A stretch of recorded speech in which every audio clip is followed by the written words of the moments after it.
मुख्य चुनाव आयुक्त राजीव कुमार की पीसी इस वक्त अभी समाप्त हुई है और उसमें यह बात बिल्कुल स्पष्ट हो गई है कि 60 चरणों में लोकसभा के चुनाव होंगे। और अब हम आपको बताते चलें कि कब किस चरण में किस दिन वोटिंग पड़ेगी। तो आपको बताते चलें कि लोकसभा चुनाव के पहले चरण में 19 अप्रैल को वोटिंग होगी और 26 अप्रैल को दूसरे चरण में वोटिंग होगी, 7 मई को तीसरे चरण में और 13 मई को चौथे चरण में और 20 मई को पांचवें चरण में। इसके साथ ही साथ 25 मई को छठवां चरण और 1 जून को 7वें चरण की वोटिंग होगी और मतगणना पूरे देश में एक साथ 4 जून को करी जाएगी। ये बड़ी जानकारी निकल कर सामने आ रही है। राजीव कुमार ने और भी कई सारी बातें यहां पे क्लियर करी कि 4 राज्यों में लोकसभा चुनाव के साथ ही साथ बाई इलेक्शंस भी होंगे। उन्होंने बताया कि 4 राज्यों जिसमें विधानसभा चुनाव लोकसभा चुनाव के साथ ही होंगे, उनके नाम सिक्किम, अरुणाचल प्रदेश, उड़ीसा और आंध्र प्रदेश है। ये बात उन्होंने क्लियर करी। लोकसभा चुनाव कुल मिलाकर के 7 चरणों में होगा। चुनाव आयोग ने यह बात का ऐलान कर दिया है। मुख्य चुनाव आयुक्त राजीव कुमार ने पहले बाई इलेक्शन की तारीख का ऐलान किया, वहां पर होने वाले लोकसभा चुनाव की तारीखों के साथ ही बाई इलेक्शंस भी होंगे, ये क्लियर किया है राजीव कुमार ने। मुख्य चुनाव आयुक्त राजीव कुमार ने इस दौरान वोटर से भी अपील करी है कि वो चुनाव में लगे कर्मचारियों से प्रेरणा लेते हुए आएं और वोट अपना डालें, अपने मताधिकार का प्रयोग करें। और जो अधिकारीगण हैं जो चुनाव संपन्न कराने में, जो चुनाव का पर्व है उसको सफलतापूर्वक संपन्न कराने के लिए लगे हुए हैं, वो भी अच्छे से चुनाव संपन्न कराएं, उनका ये कहना था। चुनाव आयोग ने यह भी स्पष्ट किया चुनाव प्रचार के दौरान जाति धर्म आधारित अपील न की जाए। इसके अलावा बच्चों का इस्तेमाल भी प्रचार में नहीं किया जाए, प्रचार में निजी हमले ना करें। उन्होंने बोला कि इस बार काफ़ी ज़बरदस्त तैयारियां करी हैं चुनाव आयोग ने। पूरे देश में लगभग 543 लोकसभा सीटों के लिए चुनाव होना है और जिसमें 84 एससी के लिए रिजर्व हैं और 47 सीटें एसटी के लिए रिजर्व हैं और बाकी कुल मिला के 543 लोकसभा सीटों के लिए इलेक्शन होना है, जो कि 7 चरणों में होना है। उन्होंने कहा कि इस बार इतनी ज़बरदस्त टेक्नोलॉजी रखी गई है कि अगर किसी ने किसी के ऊपर व्यक्तिगत हमला किया तो उसके ऊपर होगा कड़ा एक्शन। उन्होंने कहा कि जितने भी हमारे डिपार्टमेंट्स हैं, जितनी भी फोर्सेस हैं, जितनी भी एजेंसियां हैं, उन सभी हेड्स के साथ उनकी मीटिंग हुई है और आगे भी मीटिंग जारी रहेगी। उन्होंने बोला है कि अगर किसी भी डिस्ट्रिक्ट में किसी प्रकार का कोई भी गाइडलाइन के विरुद्ध काम होता है तो उसमें कार्रवाई हेड से होगी, हेड ऑफ द डिस्ट्रिक्ट से होगी। मतलब कि district magistrate will be directly responsible for any type of violation. और अगर कोई ईसीआई के गाइडलाइन के अगेंस्ट अगर कोई बात होती है तो डिस्ट्रिक्ट मजिस्ट्रेट सीधे रिस्पॉन्सिबल होगा। उन्होंने क्लियर करते हुए कहा कि पूरे देश के सारे एसपीज को, सारे डीएम्स को, सारे कमिश्नर्स को बिल्कुल क्लियर कर दिया गया है कि चुनाव आयोग द्वारा दी गई गाइडलाइन का सख्ती से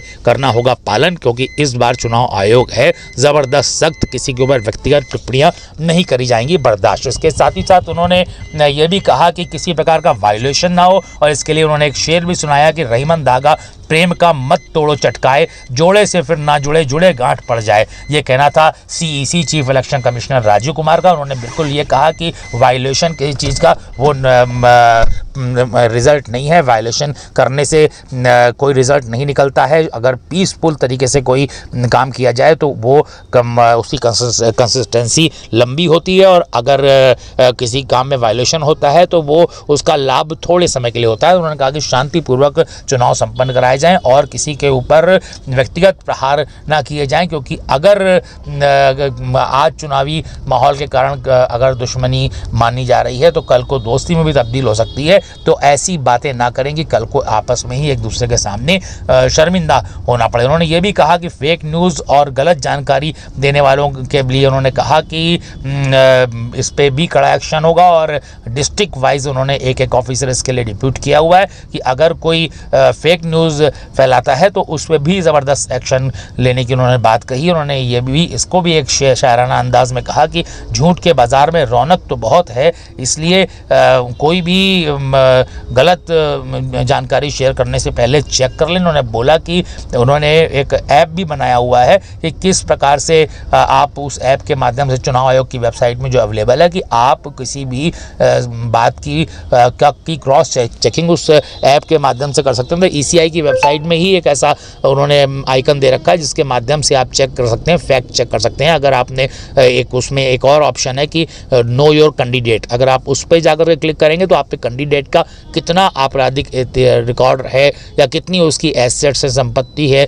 कितनी लायबिलिटीज़ हैं, उन सारी बातों के बारे में आपको क्लियर मिल जाएगा, सारी जानकारी डिटेल में मिल जाएगी। उन्होंने कहा कि सब चीज़ें वेबसाइट में उपलब्ध है। उन्होंने कहा कि काफ़ी ज़्यादा वोटिंग मेहनत करी गई है इस बार इलेक्शन संपन्न कराने के लिए। उन्होंने कहा कि हमारे पूरे देश में लगभग 49% मेल हैं और 47% फीमेल्स हैं। और उन्होंने कहा कि अपने और अभी ये काफ़ी बड़ा वर्ग है जो पहली बार वोट डालने जा रहा है। और उन्होंने ये कहा जो 18 वर्ष की आयु 1 अप्रैल को भी पूरी कर रहे हैं उनको भी इस बार पोलिंग के लिए ले लिया गया है और तब एक भी मतदाता छूटने ना पाए। उन्होंने कहा कि चाहे असम के जंगल हो या कश्मीर की बर्फीली पहाड़ियाँ, हर जगह इलेक्शन कमीशन के लोग वहाँ पे जाकर चुनाव संपन्न करा रहे हैं इतनी दूर से जा के। तो वोटर्स को भी ये ध्यान रखना चाहिए कि अगर उनके 2 किलोमीटर के रेडियस में पोलिंग हो रही है तो वो बाहर निकलें और अपने मताधिकार का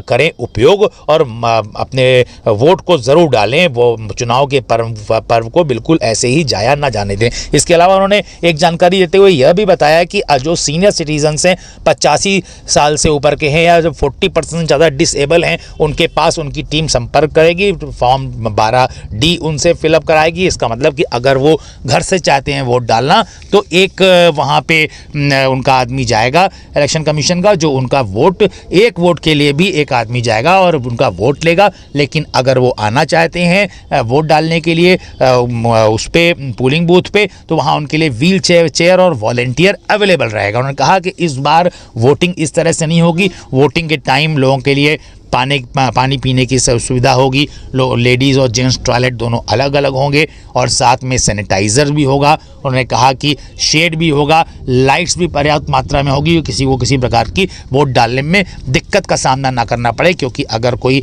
मतदाता हमारे सेंटर पे आ रहा है तो वोट डालने के लिए, तो हमें उसकी सुविधाओं का ख्याल रखना पड़ेगा। ये कहना था चीफ इलेक्शन कमिश्नर का। अब देखना ये है कि आगे इलेक्शन में ये बातें किस हद तक ग्राउंड लेवल पे सही हो पाती हैं, तो देखने वाली बात होगी। फिलहाल राजीव कुमार काफ़ी डाइट नज़र आए। उन्होंने बिल्कुल बहुत ही बारीकियों से एक एक बात पे विस्तार से चर्चा करी है और जिससे लास्ट में ये बात क्लियर हो गई कि पूरे देश में 7 चरणों में चुनाव होगा और जिन जिन चरणों पे चुनाव होगा उनकी तारीखें भी आपको बता दी गई हैं कि फर्स्ट फेज़ में कब इलेक्शन होगा, सेकेंड फेज़ में कब इलेक्शन होगा और थर्ड में कब होगा, फोर्थ में कब होगा। एक बार दोबारा आपको बताते चलें कि पहले चरण की वोटिंग 19 अप्रैल को होगी, दूसरे चरण की 26 अप्रैल को होगी, तीसरे चरण की 7 मई को होगी, चौथे चरण की 13 मई को होगी और 5वें चरण की 20 मई को होगी और 6वें चरण की 25 मई को होगी और 7वें चरण की होगी 1 जून को और 4 जून को करी जाएगी मतगणना। उसके बाद आएगा रिजल्ट। बड़ी खबर।